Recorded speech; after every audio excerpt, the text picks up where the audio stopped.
I'm Lizzie Dyson, as I was very kindly introduced us. And I've been working at agencies, I've worked at the BBC, and I'm currently at Book & Go, which is rental cars. We've just partnered up. But I'm also the co-founder of Ladies at UX. So I'd like to tell you a story about how we first started. This is my friend Georgie. Georgie and I met 5 years ago now, and we both worked at an agency together. But we were the only two women there at the time, and we kept going to different meetups, and we found that they were always someone stood at the front telling you what to do and how to do it. And we kind of thought, why is it always this way? And the biggest theme that we kind of came across, that they were all dominated by men at the time. So it's sort of kind of they all looked something like this. And we wondered, why were there the women in this industry? Surely in the whole of Manchester, we're not the only two women out there. So after one of these meetups, Georgie and I, we went for a glass of wine, and we started talking about this problem, like what is it that's stopping women from coming along to events? We wanted to be able to sit next to the person, like around a table, and build relationships and a community, and so that it wasn't just the person stood at the front telling you what to do, or the person shouting the loudest getting their questions answered. So after a bottle of wine, Georgie and I decided to start Ladies at UX. So we put up an Eventbrite page, and our friends created a logo for us. And we started to follow women in the industry in the Manchester area and say, we're starting this group, and we're just going to go for some beers and some burgers. Come and join us if you want. And it was so exciting when the tickets started to come through. I think we had 8 women at our first event, and that was 8 women that we didn't know existed beforehand. It was really informal, and we just got to chat and sort of find out about each other's careers, find out about problems that they're having in work and stuff like that. It went so well that we kept it going on a monthly basis, and we kind of used it as an excuse to go and try out different restaurants and just make friends with other women in the local area. Because we carried it on, and because we were on Twitter, news started to travel. So one day, we got a message on Twitter from 2 ladies in Brighton that loved what we were doing so much that they wanted to start their own group. We kind of had an idea that if it went well, other cities might pick it up. So at the time, we were called Ladies at UX Northwest. And we're like, this is amazing. We'll set you up. We'll get you a logo. And Ladies at UX Brighton was born. So they put their event out and got women along to sort of kick off their first event. And they did things a little bit differently to us. They started off by asking the women what they wanted from their community, and we loved this idea.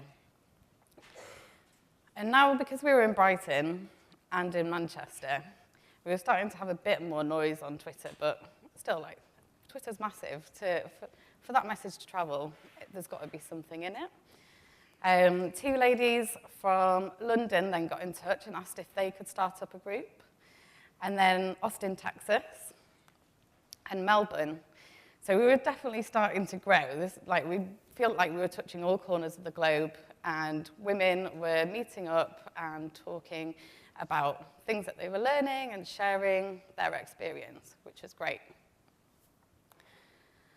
But one day, two guys approached us and said, we're trying to run a conference, but we're having this problem where our lineup is dominated by men. So can you reach out and find some female speakers for us? And we thought, it can't be that difficult, surely, to find women out there to fill your conference and make that line up 50-50. So we started to think about it, and we knew that we had meetups in all these different areas. There was definitely women out there. They'd said to us that the women are out there, but they're not doing the hard stuff. They're just doing the fluffy stuff. And we're like, no, that's not true. We can prove that. We've got the meetups, and we know that we're out there. So we decided to prove them wrong with LTUX. So that's why the conference was born. And LTUX was unique in its own right, because it was the first female conference in UX with a full female lineup. And it was truly amazing. We wanted to keep the environment that you get from the meetups, keeping it lighthearted and things like that. So we had tea and cakes over lunch, and we had a ukulele player in the afternoon, and we had a comedian, because we think learning, conferences should be fun as well, and you want to get that community vibe out of it. We felt like that was really important. So these were the speakers at our first conference, proving these guys wrong. We had topics from like data-driven design, research, looking into accessibility, and what was going on in the VR industry and pushing the boundaries of that. It was a really amazing event. Since LTUX started and Ladies at UX started, we've grown, and we've come from one small event in Manchester to being in over 55 cities worldwide, which is incredible. Like I said earlier, that we were named Ladies at UX Northwest, thinking that other cities might pick it up around the UK. But now that we had Austin, Texas, and groups popping up in Canada, we realized that Northwest now meant Canada because we were a global community. So we renamed ourselves Ladies at UX Manchester. And we're now on our fourth conference in Boston, which has been amazing. And I want to say a big thank you to all the ladies that have helped to pull this off.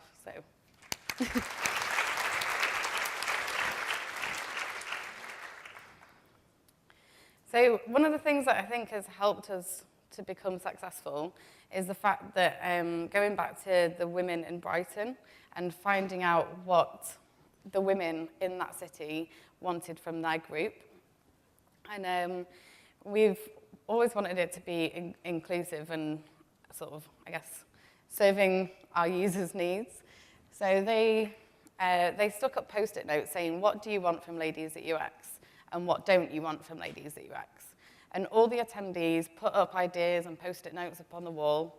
And they said, like, we want talks and workshops and like lunches and that kind of thing. But we don't want recruiters or stuff like that. Sorry if there's any recruiters in. But it was, I think, just to create that environment for them that they wanted. And we took that idea and rolled it out to every city that joined since. And it's meant that every city is unique in its own way. So what works for Ladies at UX New York might not work for Ladies at UX Istanbul. And I just think it's helped to create a really special community in every city, which has been great. One of the other things that has made Ladies at UX amazing is the people that have been involved. So the volunteers have given so much time and passion towards this group. I don't think we couldn't have got to where we are without them. One lady, Huma from Dallas, she went out to Istanbul and gave a talk to a load of students. And her talk is really inspiring, so you can look it up online if you want to go and watch it. But she took the opportunity to point out that only 10% of the women in that class were women or female. And she highlighted the fact that we can't create the best products or solutions if we're all in one room and we've all been brought up in the same way or got the same backgrounds. We need to have the most diverse teams in there. And we can't do that if half of the room is from the same background. I think another example of volunteers that have helped make Ladies at UX unique is that we've sort of got a global community within Ladies at UX. We've got a big Slack channel, and you get women from San Francisco talking to women in Madrid and things like that. And we've heard conversations where women are going on holiday and saying, I'm going to be in Madrid this week. Is there going to be a Ladies at UX event, or do you want to catch up? And Georgie and I thought that was insane. We were like, why would you go on holiday and go to a meetup? That's work. But people were so passionate about what they were doing that they wanted to do that in their own time, or if they were traveling. I'm not sure what their partners thought. I think mine would kill me if I went to a Ladies at UX event on my holiday. But yeah, I think definitely the volunteers have made it really special. So now not only are we in cities like Istanbul and New York, Dublin, Grand Rapids, Lisbon, Atlanta, London, Ontario, and Taipei, who hosted our last conference, and now Boston. We're also in all these other cities around the world, which is amazing. I think there is still a long way to go. We have hit all these cities and we're creating these communities, but we're kind of shooting ourselves in the foot if we're successful, because what we want to achieve is true diversity and equality in the UX industry. We want it to be 50-50 for men and women and everybody else. So we've still got a way to go, but we know that we can get there eventually. The industry has changed so much since me and Georgie started, when there was only me and her in the office. And now we've got groups of, in Manchester, we've got events where 100 people are coming along every month, which is like crazy. And it's also amazing. And seeing women coming up through the events, they're coming out of university, and now we're seeing them going into full-time jobs and then into leadership roles. And I think that is especially what we're aiming to do. We want to support and encourage and promote the women in the industry. So even though we've got a long way to go, we're getting there. And my friend Georgie, she'll kill me for this, she's a lot happier now, and I think we're getting there. If you want to get involved, then go to our website and drop us a message, because we'd love to have more people. Thank you.